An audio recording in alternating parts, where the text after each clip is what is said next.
still folds. Queen Jack suited. Barry raises to 1,500. Yeah, I bet against Mike Mattis, so you laid me 6 to 5. Queen Jack could easily be the best hand in late position. Unless somebody's got pocket kings. Then it's fairly unlikely to be the best hand. What's spot it? Remember, we're pot limit pre-flop. You can make it 53. 53.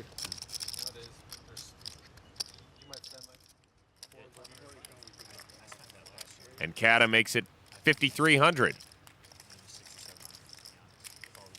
Barry calls. Barry looks like a sorcerer casting ingredients into a cauldron. The flop. Queen 9-8. Greenstein hits top pair. This isn't a great flop for Joe. Barry hasn't caught him, but he's got top pair and a gut shot straight redraw. It's a hand that has a fairly good chance of improving. Actions on Joe.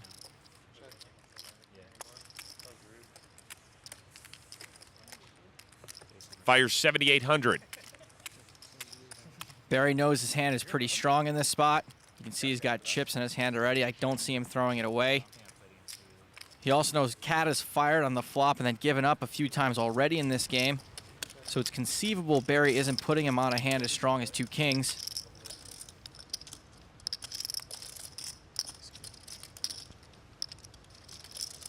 Barry raises to 23,000. 19,000. Barry thinks his hand is good, but basically at this point he's turned it into a bluff. A lot of players will just ship here if they think their kings are good. Let's see how Joe plays it.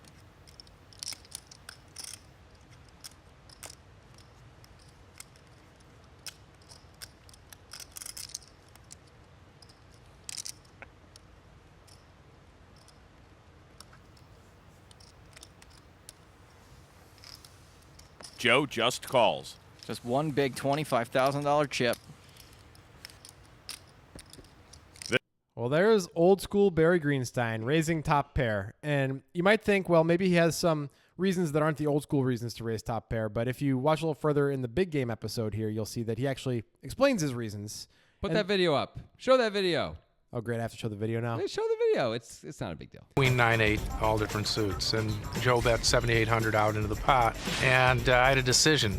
You know, I can't fold here with top pair, but I could just call and see what happens on the turn. But because I thought Joe's range was wider than normal, I thought it's better to raise right here. And even if he has a legitimate re-raising hand like ace-king, I don't want to call here and just give him a free card of it, to hit an ace or a king when raising would take the pot down. So I raised to 23,000. All right, there you go. Sorry. There you go. Those are his reasons. Yeah. Those are the old school reasons, right? It's basically, you know, I want to deny equity with my top pair, but it's not really a bluff and it's not really a value bet. I raised it. I think I have the best hand a lot here, so I'm going to raise because I think I have the best hand and not thinking about like continuing range is enough, I don't think.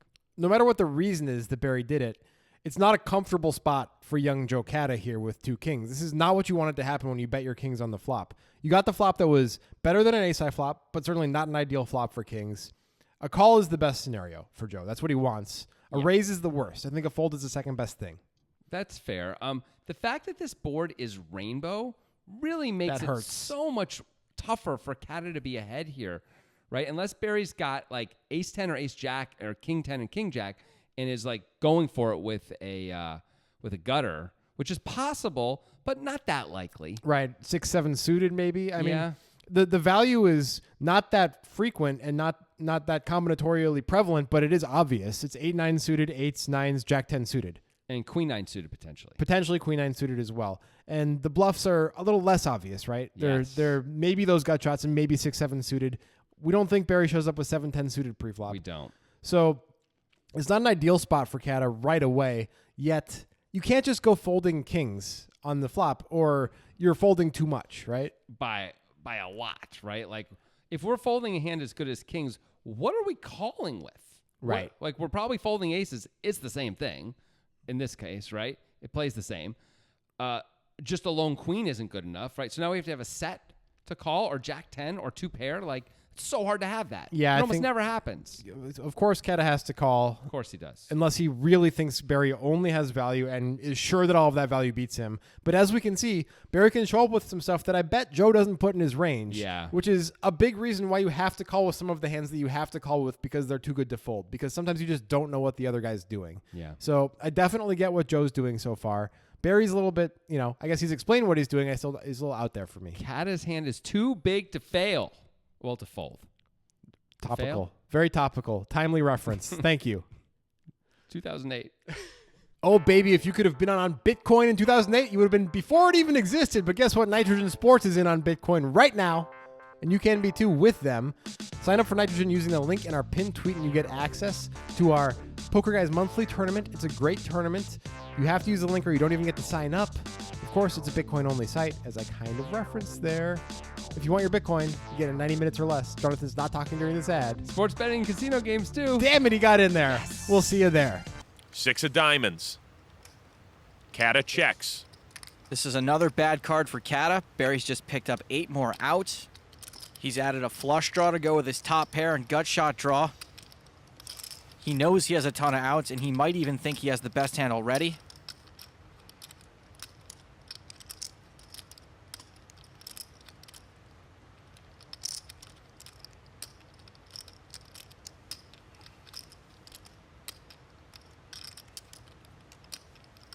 Barry bets 35,000. Cada looks sick over that bet. He's finally got the best hand, and Barry is putting him to a heck of a decision. It's fairly well known that Barry's style is to always bet, and that way your opponent's always guessing. At this point, people know he's doing it, but it still works. Cada seems genuinely befuddled.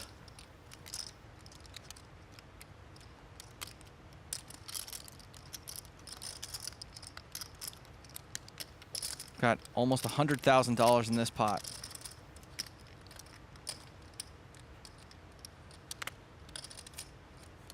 Cada lays it down. Yeah, it seemed like he had 2 10s. Oof on both counts, I think. Yeah. I don't really like what either player did here. Let's start with Cada checking, which that's not what I'm talking about. Cada checking makes plenty of sense, right? Yeah, I mean, the only other, he's effectively jamming if he doesn't check, right? Right. Because Barry only has 55,000 left. He's got a little less than a pot. And what hands are going to continue if we effectively jam? Like only really good ones. Right. And if it is not clear based on the big game stuff, they don't show that stack sizes, but Barry actually only has 55K in his stack Right. when he bets his 35K. So that's pretty interesting. I think Barry should definitely be checking this hand once he gets called on the flop. Cada doesn't have ace-king. There's nothing to protect against. Barry in the later interview says this. When he checked to me, I felt I had to bet. And the reason I felt I had to bet is if I have the best hand, I want to bet and not give him a free card. And if I was wrong and he moved in, I had a lot of outs against, let's say, aces or kings. So I had 55,000 left, so I bet 35,000. Sure, but is Cada really calling with tens? I mean, you're trying to get value out of tens? It seems very strange. And if we're not trying to get value out of tens, there's almost nothing to protect against. There's 3 outs. Tens have 3 outs, right? The 3 jacks, that's it. Like if we put him on tens, if suddenly like he, goes all in on the river and a jack comes, we can fold if we're putting him on exactly tens even. Like why would we scare them away? It doesn't make any sense. No, and we picked up the flush draw too, and if the flush card comes in, by the way, we can still get value. It is a hidden flush draw. So It's not like we need to put money in now before it becomes scary because the dooce of diamonds comes. If we were a lot deeper, betting makes a lot more sense. We're still trying to build a pot. Agreed. Because we can make a much stronger hand. But we don't need to build a pot. We have less than a pot size bet left anyway. We're in position. We can definitely go all in on the river or bet any other amount if we want to. Yep. It's a good spot. All right, let's get to Cada's fold. Okay, good. So I know that even when the board doesn't change much, you're supposed to fold pieces of your range on each street. That's correct. Maybe that's what's going on with Cada here, but this doesn't feel like a piece of your range that you're supposed to fold. It feels like you're overfolding at this point, and the board did not change, which is important, right? Yeah. I mean, if we're doing GTO, which Cada isn't necessarily doing here, but he's supposed to fold about 30% of his continuing range and keep 70% of it for this jam. Yeah. Or what if is effective? It's not a jam, but Barry only bets 35K, but it's effectively an all-in, right? Right. From Cada's point of view, it's all going to get in there. Kings are probably in the 70% that would stick around, right? Like You would think so, yeah. I would think so. Like we can come up with other hands that we'd want to fold first, like King Queen. Yeah, ace queen. Yeah. Tens. Jacks. Yeah, like we'd probably want to fold all those. While 10s and jacks do block the nuts, Yeah. maybe we'd actually decide we want to stick around with those. Kings feels like just a no-brainer, but only if we're getting exploitative for a second.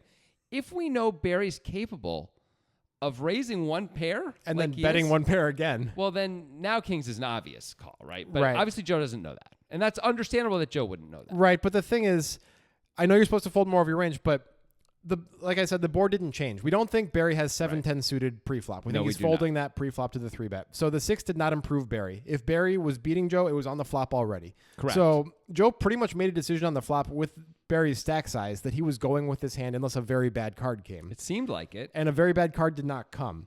So it seems like a bit of a problem to fold a hand that's this good. And yet again, we're back at the distribution thing, where if Joe were to use distribution, especially hand rank distribution, against a guy like Barry who happens to be raising and continuing with top pair, we end up making a lot more money over time by calling with our better hands here. It's like Joe thinks that Barry's going to play face up once his raise has been called. Right.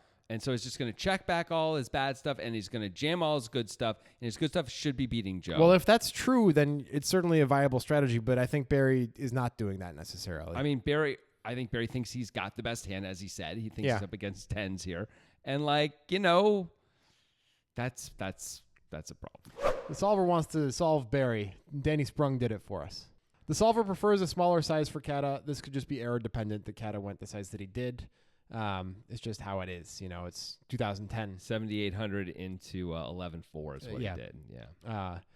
Greenstein doesn't have many raises in his entire range. Only 7% of his range is raising, but the solver does raise Barry's actual hand 33% of the time. Well, why this one? Color me surprised. I mean, you do have the gut shot to go with your pair. You can think about it like extra outs on a draw, but why would you have to think that way? It's a pretty good top pair. The only other thing I can think of besides we deny some equity is not really that much, by the way, is when every time we improve, it's very hard to make any more money. Like queens, jacks, and 10s are what improve us. The board gets really scary very fast. So maybe that's part of it. So we get to deny equity and also make the pot bigger so that way when we do improve later on, we've already gotten some money in there. Yeah, I guess that could be it. That's it.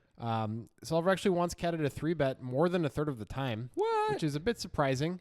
But I guess, with stack to pot how it is, that may be a factor. You can effectively just jam and be like, I hope I have the best hand here. It's not a fold. It's just so interesting as Barry was saying, when he talked about the hand later, he would have thought always if Joe had kings, Joe's always going to, 3-bet the flop. And we were like, come on, Barry, that's not how it works. But the solver's like, it kind of works that way sometimes. I mean, guys. the solver wants to 3-bet kings more than we do, but a lot less than Barry does. Barry wants it to happen 100%. We want it to happen 3%. Yeah. The solver's like, guys, let's meet in the middle. Please, one time. Yeah. Ish. The solver's always trying to mend the relationship between us and Barry Greenstein. It's not working. It's not. Barry hates you. December and me. December 2014. That's all I'll say. Oklahoma. Yeah. Don't even say Oklahoma around me anymore right. after the Greenstein incident. Yeah. All right. On the turn, the solver actually donks Cada's hand 13% of the time. Woo! I love this solver. The solver's got so many moves. That's tough to play against, I guess. It's pretty easy with a lot of the hands Barry has, but maybe not the hand he does. Then maybe since he picked up the diamond drive, whatever. He's never going to fold, so he can call or he can raise, right? It only wants Cada to fold 18% of the time. Rest of the time, jam because Barry doesn't have much behind. Right.